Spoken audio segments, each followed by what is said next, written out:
Tonight, voluntary assisted dying legislation passes in South Australia's Parliament for the first time, and regional New South Wales on high alert after 2 infected travellers from Melbourne passed through. From our 7 Spencer Golf Studios, your nightly news with Ruby Kamain begins now. Good evening. After 17 attempts in 26 years, South Australia's voluntary assisted dying bill has passed the lower house for the very first time. Members of Parliament debated the legislation for 6 hours, with 33 voting in favour. A historic night in state parliament. Terminally ill South Australians and their families now one step closer to having a choice. An emotional time for Shirley and Greg, whose daughter Kylie Monaghan was the face of the voluntary assisted dying campaign back in 2016. She'd probably be down the pub. No, she'd be overwhelmed by it, that it's gone through. Yeah. And it gives the people a right to choose. You know, we watched her suffer. Yeah. Sadly, Kylie lost her 6-year battle with cancer, but her parents have continued to support her wishes to see the bill passed, hoping other parents and families don't have to go through the same pain. She knew in her time, you know, it wouldn't have been passed, but just to know that other people, you know, they've got a choice. Yeah, you've got the choice there. You know, and it will be their choice. The member for Frome, a keen advocate for the bill passing, also showing his support. I believe that people should have the opportunity to actually have a choice on their direction when they have that incurable disease or issue, and they've only got a very short period of time to live and they're in extreme pain. While the voluntary assisted dying bill has cleared its biggest hurdle, it must get the final tick of approval from the upper house before becoming law. South Australia would become the 4th state behind Tasmania to legalise voluntary euthanasia. Katrina Musson, 7 Spencer Golf News. There are also increased efforts to legalise voluntary assisted dying in New South Wales, with an information stall set up in Broken Hill today. Dying with Dignity says 80% of Barwon residents are in favour of reform. Among them, Lynn McManus, who lost her husband Phil to motor neuron disease last year. He may have never used it. Right at the end he was very bad, but he was so strong and so brave, but just knowing that the choice was there. Member for Barwon Roy Butler says he'll listen to his constituents should the matter go before Parliament. While Victoria eases its COVID restrictions, there are new concerns after a couple left Melbourne and travelled through 3 states during the lockdown. The news potentially having a flow-on effect in Broken Hill. Our reporter Lachlan Issa has more. Parts of Western New South Wales are on alert for COVID-19 after infected travellers spent 5 days in the state.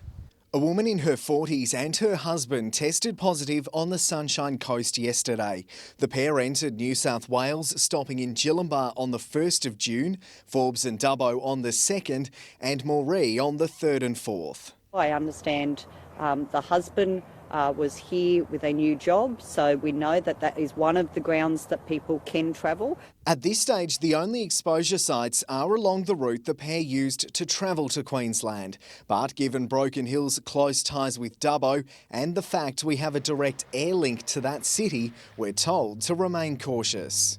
Anyone who resides, works in or has just visited these areas since the 1st of June needs to be especially vigilant for the onset of even the mildest of cold-like symptoms. Our local police will be checking licences during long weekend traffic operations, saying anyone entering the state must be compliant with current health orders. Authorities have stressed they're not looking to place blame as they continue to investigate how and why the pair were able to leave Melbourne during lockdown. Still to come tonight, golf businesses and tourism operators prepare for the long weekend.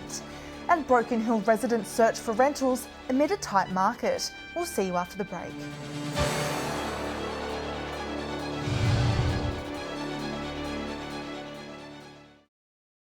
Welcome back.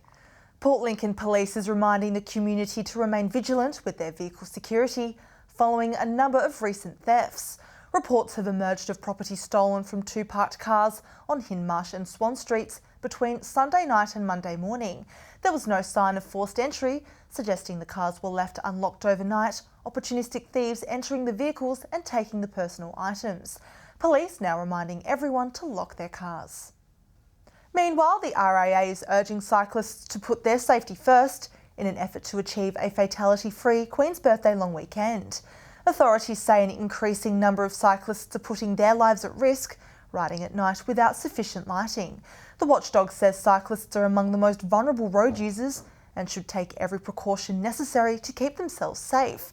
More than 4,000 cyclists were caught last year without a front or rear light. The Dine and Discover scheme has been extended with half of the vouchers used. The $25 vouchers available through Service New South Wales app were to expire at the end of the month. They'll now be valid until July 31. The state government says the program has given the economy a $350 million boost, with diners on average spending $16 more than the voucher's value. One of the most popular weekends on the calendar for the region, the June long weekend, is set to create a buzz around Port Lincoln. The city expecting to welcome thousands of visitors from around the Eyre Peninsula and across the state. Port Lincoln a buzz this weekend. It's actually going to be a very busy weekend. Obviously we've got the Mortlock Shield on, so plenty of people in town for a big weekend of sport, which is fantastic. The city welcoming visitors from around the state, with businesses saying it's a welcome boost for the local economy. Yeah, look, it's fabulous for tourism right across the town. Everyone needs to eat and fill up their tanks with petrol, so it's a great flow-on effect for the rest of the businesses across town. The weather forecast looking good for the weekend. It's certainly a great chance to get out and about, with plenty to see and do in and around Port Lincoln. Pretty good weather leading up to the weekend with light winds, which is perfect for shark cage diving, sea lions, getting out on the water with oyster experiences. You better be quick, as there is only a handful of accommodation spots around the city left up for grabs. We're a full house on Saturday night, a couple of rooms left on Friday and Sunday, but not many, so if people want to book and come down, they need to do it soon. Businesses already experiencing an increase in revenue. It's better than we normally have, so businesses keep advising me that they're very busy, and that extends to more than just tourism. Businesses in general in the town are doing really well. Dylan Smith, 7 Spencer Gulf News. Broken Hill's rental market continues to tighten, with one agency left with just 6 homes up for grabs. While it can be difficult for renters, it's said to be a positive reflection of the city, with agents saying people just don't want to move away. With a highly transient workforce and cheap property prices, Broken Hill's rental market is feeling the squeeze. Of our entire portfolio, there are around 6 properties that are vacant of our entire portfolio, and there are a fair few. Realestate.com.au showing 14 homes for rent in the entire city, ranging from $180 to $420 a week. Low stock and higher than usual demand, making finding a home a day-by-day proposition.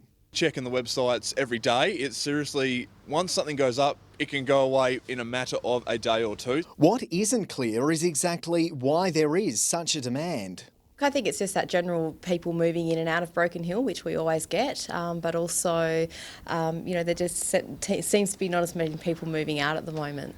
Agents say despite the lack of housing supply, rental prices haven't been hugely affected, and now is the perfect time to swap a tenancy for a title. Some investors buying online sight unseen. If you're an investor, you should be buying a property as a rental property and then leasing it out as soon as you get the keys, because it will go quickly.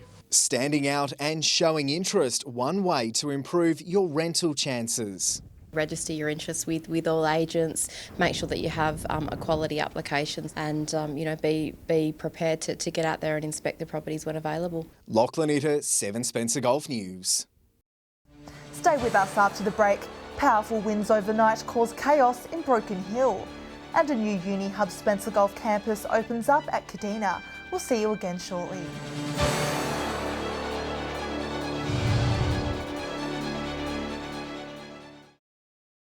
Hello again. Police are investigating the theft of a ticket machine at Wallaroo. It's understood on Sunday night a vehicle was used to steal a ticket machine from the Wallaroo boat ramp on Heritage Drive. Police are urging anyone with information to come forward and contact Crime Stoppers. Broken Hill's wintry blast should finally come to an end tomorrow after another night of wild winds. Gusts of more than 60 kilometres per hour were recorded this morning, with the strongest winds at around 7:30. Plenty of rugging up on the walk to work, when the wind chill factor made temperatures feel colder than -3 degrees. Conditions should calm down later this evening with a sunny weekend predicted. We'll have more on the weather forecast later on tonight. The next stage of the construction of Whyalla's newest high school is underway, with internal fittings now being prepared. It's still on track to open at the beginning of the next school year, and Seven Spencer Gulf had a sneak peek at its progress. By the beginning of next year, this will become the Whyalla Secondary College's new science classrooms. Construction now focused on the completion of the school's learning spaces. To be able to see classrooms coming to life and see this turf being laid and to see our ovals in action is fantastic. The college has been 2 years in the making, coming a long way since construction began in April last year. The school's new gymnasium is also taking shape, with the sporting fields already finished. A performing arts theatre will also be part of the campus. We're very much into the progression of the fit-out stage now. We're working across 11 different fronts through all the buildings, different stages of joinery and floor coverings, but we're progressively finishing areas off as we go at the moment. Once this campus opens at the beginning of next year, it'll replace the Whyalla, Stewart and Edward John Eyre high schools. For administration, the focus turns to the implementation of the curriculum. The new school, a pilot site for the Atrium learning approach. The whole intent of the school is that it's inclusion for all students and that every student that comes to this college will be able to access the curriculum at their level and at their needs. Construction is scheduled to be completed by the end of the year. Mark Zita, 7 Spencer Gulf News.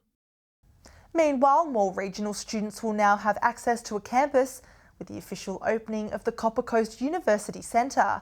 It's hoped the new facility will provide a space for students to study remotely rather than relocating to the city. Cutting the ribbon on new beginnings. Uni Hub Spencer Gulf today joined by local leaders to officially open a third campus. It's amazing, like we started in January, so now we're able to actually formally invite everybody through and to have it finally off the ground, which is great. The Copper Coast University Centre, co-locating with TAFE in Kadina, also in prime proximity to the library and memorial school. It just opens up opportunity for people of all ages to be able to come and access tertiary education without having to leave their community.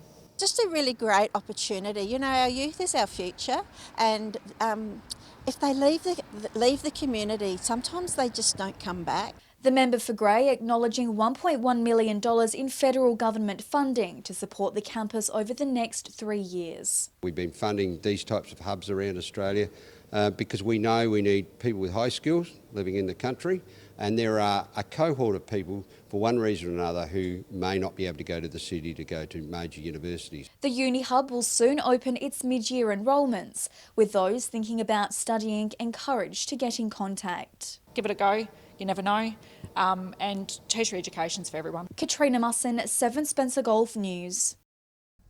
A group of local Spencer Gulf Aboriginal boys are bringing some welcome community spirit through their work, taking part in environmental and sporting activities as members of the Clontarr Foundation.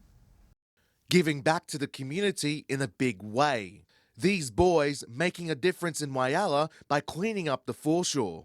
It's not the only thing they'll be doing in town. We'll do an amazing race through the community and then finish the day off with some school clinics at some of the local primary schools. Also competing in a soccer tournament and participating in other outreach programs. All part of the Clontarr Foundation, bringing Aboriginal and Torres Strait Islander children together from across the country, with the aim to improve their outcomes in life. Gets young Aboriginal and Torres Strait Islander young men to come to school, stay at school and finish Year 12 and then support them to transition into employment or further education and training. For local Whyalla boy Aston Warren, he's excited to give back to his community. It feels good, yeah, not too bad, yes, good to help out. The young lads are amazing, giving back to the community. It's a fantastic mentoring program. They're setting themselves goals, reaching those goals and just having that really bright future. The Foundation's program in Whyalla hoping to bring a positive effect to the boys' lives in many ways. Mark Zita, 7 Spencer Gulf News. Stay with us after the break. Our fishing experts will reveal what's biting over the long weekend. And we'll have the weather details with Alex Sykes. See you again shortly.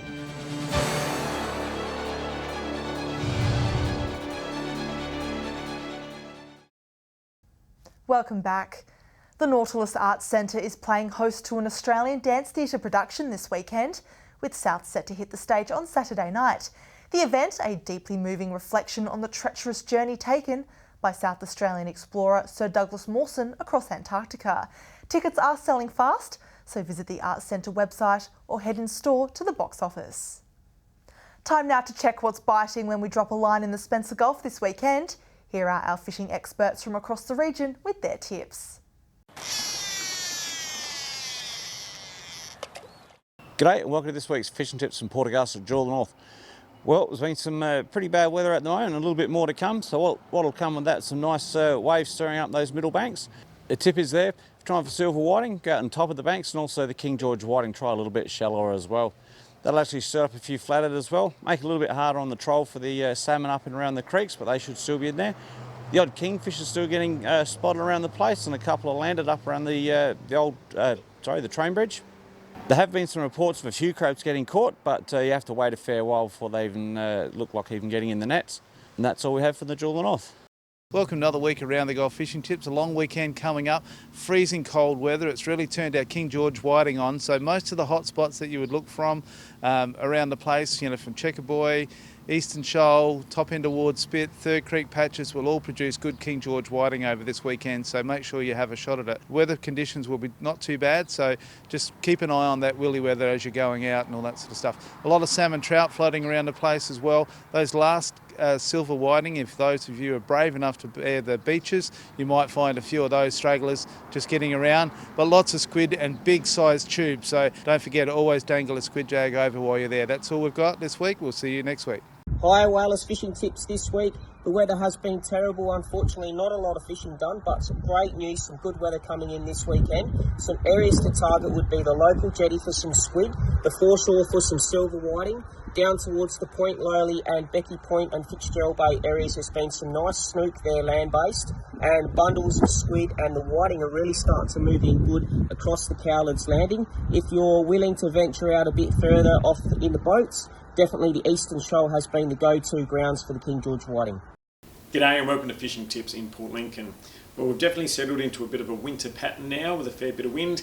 Locally there have been some whiting caught down around Carcass Rocks, Taylor's Landing and Thistle Island. There's been some squid and also some nice garfish around in our local bays, especially in Proper and also in Spalding Cove. The Farm Beach grounds are producing some nice whiting at the moment, along with a few garfish over there, and there's been some gummy sharks. Gunya Beach in the Coffin Bay National Park has been producing a few mixed-sized salmon. Well, that's all for this week. Hope you have a good long weekend and get into some fish, and we'll be back next week. And now let's take a look at what's happening in the weather with the long weekend just around the corner. Here's Alex Sykes. Thanks, Ruby, and happy Thursday, everyone. Well, that wild weather that was lashing the Gulf earlier this week is looking to finally move on. Things are looking to heat up further over the coming days. More on that in just a moment. Partly cloudy conditions in most parts today. From 3 p.m, Port Lincoln was 15. As reported earlier, Broken Hill was very windy today, a max of 13, and Clare reached 11. Looking further out across the region now, partly cloudy in Port Augusta, Whyalla and Woodna all 15. Port Pirie, Adelaide and Cooper Pedy all were 14. Kadina and Cleve got to 13 degrees. Taking a look at the satellite image now, cloud over the southeast in brisk southerly winds is bringing virtually no rain. Higher level cloud over central parts is not bringing rain. Moving on to tomorrow's weather outlook now, and we'll start with the Gulf waters. Southerly winds 20 to 25 knots, easing during the evening though. Seas around 1 to 2 metres, and south to southwesterly swell 1 to 2 metres, decreasing to around 1 metre around midday. And a short time ago, marine wind warning was current for parts of South Australia. Cloudy across most parts again tomorrow. Port Lincoln 17, Cleve and Woodna both set to reach 15, Whyalla and Kadina both set to reach a high of 16 degrees, Port Augusta cloudy and a top of 17 degrees there. Port Pirie cloudy and also 17, Clare set to top 13 degrees, and Broken Hill will reach a high of 14.